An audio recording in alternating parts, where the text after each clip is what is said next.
ராமநாதபுரம் மாவட்டத்திலேருந்து வரேன்.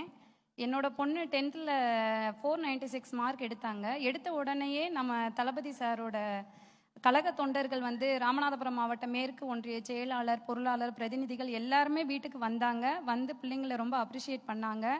நான் அதை ரொம்ப பிள்ளைங்களுக்கு அது ரொம்ப ஒரு மோட்டிவேட்டாக இருந்தது.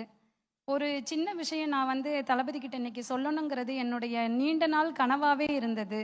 ஒரு 2013ஆம் ஆண்டுல இருந்தே ஆசிரியர் தகுதி தேர்வு அப்படின்னு சொல்லிட்டு நம்ம தமிழ்நாட்டில் இப்போ நடந்துக்கிட்டு இருக்குது. அந்த ஆசிரியர் தகுதி தேர்வு 2012ஆம் வருடம் என்னோட பொண்ணு 2 வயதாக இருக்கும்போது ஆரம்பித்த தேர்வு. அந்த நேரத்தில் என்னால் படிக்கக்கூடிய சூழ்நிலை சரியா இல்லை. பிள்ளைங்களை வளர்க்குறதுனால என்னால் படிக்க முடியலை.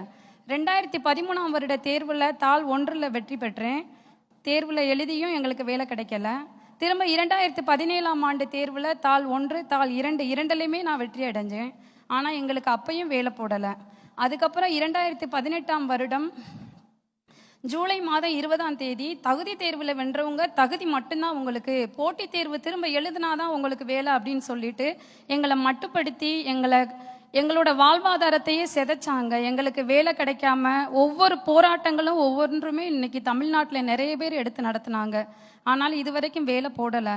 அதுக்கப்புறம் உங்களுக்கு போட்டித் தேர்வு நடத்துவேன்னு சொன்னவங்க இதுவரைக்கும் இப்போதான் கடைசியாக 2024 தான் போட்டித் தேர்வு நடத்தினாங்க. நம்மளுடைய டிவிகே தலைவர் விஜய் சார்ட்ட நான் ஒரு விஷயம் சொல்லணும்னு நினைக்கிறேன். அன்றைய எதிர்கட்சி தலைவராக இருந்தவரும் இன்றைய முதல்வராக இருக்கக்கூடிய நம்முடைய முதல்வர் ஐயா இருக்காங்கல்ல, அவங்க சொன்னாங்க, இந்த அரசாணை ஒரு இருள் சூழ்ந்த அரசாணை, ஒரு நீதியற்ற அரசாணை. இதை பற்றி பேசுறதுக்கு நான் சட்டசபையில் நான் கேட்டேன். ஆனால் எனக்கு அதுக்கான வாய்ப்புகள் மறுக்கப்படுது. நான் ஆட்சிக்கு வந்த உடனேயே உங்களுக்கு நான் வேலை போடுவேன் அப்படின்னு சொல்லி வாக்குறுதி கொடுத்து தான் எங்களுக்கு வந்தாங்க ஆட்சிக்கு. ஆனால் இவ்வளோ போராட்டங்கள் நடத்தியும் எங்களுக்கு இதுவரைக்கும் எந்த வேலையும் கொடுக்கல.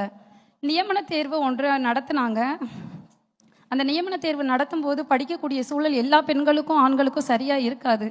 என்னோட 27வது வயதில் நான் தேர்வில் வெற்றி அடைஞ்சும் 40 வயதை நெருங்க போகிறேன். இது வரைக்கும் எனக்கு வேலை கிடைக்கல. அதனால நான் சுருக்கமாக என்ன சொல்ல வரேன்னா, தளபதி நம்மளுடைய 2026ஆம் ஆண்டு சட்டமன்ற தேர்தலில் வெற்றி அடைஞ்சு ஆசிரியர் தகுதி தேர்வில் வெற்றி பெற்றவங்களுக்கு நியமன தேர்வு என்ற 2வது தேர்வு முறையை ரத்து செய்யணும்.